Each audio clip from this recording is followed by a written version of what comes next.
নমস্কাৰ। প্ৰথমতে মই আমাৰ চেঙ্গেলিয়াজাৰ গাঁও পঞ্চায়তৰ অন্তৰ্গত আমাৰ যিমানখিনি ৰাইজ আছে, ভোটাৰ ৰাইজ আছে, সকলোকে অভিনন্দন জ্ঞাপন কৰিছোঁ। যোৱাকালি হৈ যোৱা আমাৰ পঞ্চায়ত নিৰ্বাচনৰ ফলাফলত মোক যে 1533টা ভোটত তেওঁলোকে জয়লাভ কৰিবৰ কাৰণে মোক সহায় কৰিলে, আগবঢ়াই দিলে, আশীৰ্বাদ কৰিলে, তাৰ বাবে মই তেওঁলোকৰ আগত চিৰকৃতজ্ঞ হৈ ৰ'ম। মোক যেনেকৈ আমাৰ চেঙ্গেলিয়াজাৰ গাঁওবাসীয়ে সহায় কৰিলে, মোক আগবাঢ়ি যাবৰ কাৰণে প্ৰেৰণা দিলে, মই চিৰকৃতজ্ঞ হৈ ৰৈছোঁ। আৰু লগতে আমাৰ যিখিনি যুৱ বন্ধুৱে মোৰ লগত অহৰ্নিশে থাকি দিনে নিশাই নিৰ্বাচনী প্ৰচাৰ সভা প্ৰচাৰ অনুষ্ঠানকে ধৰি মোক যিমানখিনি সহায় কৰিছে তেওঁলোকক মই ধন্যবাদ জ্ঞাপন কৰিছোঁ।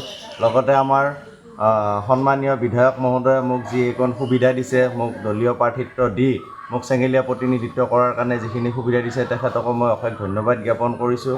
আমাৰ ভাৰতীয় জনতা পাৰ্টীৰ জ্যেষ্ঠ যিসকল নেতা আছে, যিসকলে মোক প্ৰেৰণা যোগাইছে, যিসকলে মোক সহায় কৰিছে, তেওঁলোককো মই ধন্যবাদ জ্ঞাপন কৰিছোঁ। আৰু চাওক, আমাৰ পঞ্চায়ত নিৰ্বাচন ইতিমধ্যে আমাৰ ফলাফল ভালেই। আমাৰ গাঁও পঞ্চায়ততো এবাৰ আমাৰ ভাৰতীয় জনতা পাৰ্টীৰ ফালৰ পৰা আমাৰ পঞ্চায়ত গঠন হ'ব। আঞ্চলিক পঞ্চায়ততো আমাৰ খুব এটা ভাল ৰিজাল্ট। জিলা পৰিষদো আমাৰ ভাল। দৰং ডিষ্ট্ৰিক্টৰ 4টা জিলা পৰিষদে ইতিমধ্যে আমাৰ ইতিমধ্যে বিনা প্ৰতিদ্বন্দ্বিতাই জয় হৈ গৈছে। আপুনি কিমান ভোটত? মই 1533টা ভোটত মই জয়লাভ কৰিবলৈ সক্ষম হৈছোঁ।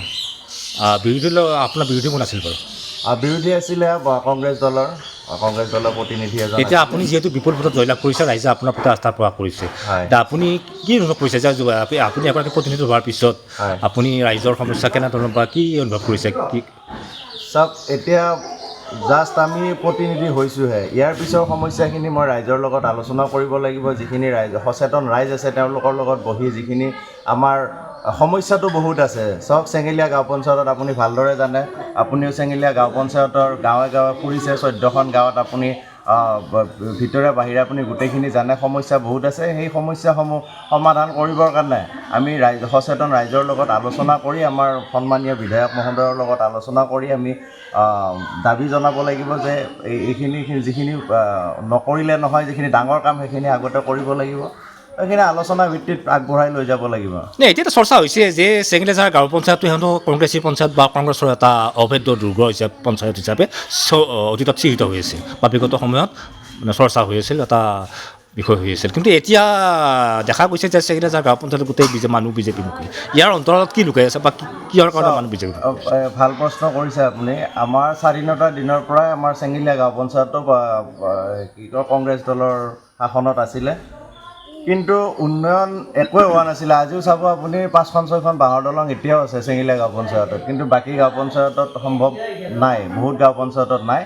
তো তাৰ এটা পৰিৱৰ্তন বিচাৰি মানুহখিনি ওলাই আহিছে। আৰু যিটো ভাৰতীয় জনতা পাৰ্টীৰ যিটো নীতি আদৰ্শ, যিটো উন্নয়নমুখী যাত্ৰা, সেই যাত্ৰাক আদৰ কৰি মানুহখিনি ভাৰতীয় জনতা পাৰ্টীক সন্মান জনাইছে।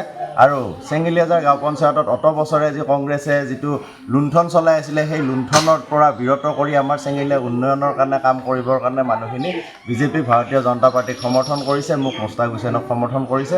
আৰু ময়ো প্ৰতিজ্ঞাবদ্ধ যে ওপৰ মহলৰ লগত কথা পাতি যিখিনি চেঙ্গেলীয়াৰ ডাঙৰ ডাঙৰ সমস্যা আছে, এই সমস্যাখিনি সমাধান কৰাৰ ক্ষেত্ৰত মই নিশ্চয় আগবাঢ়িম।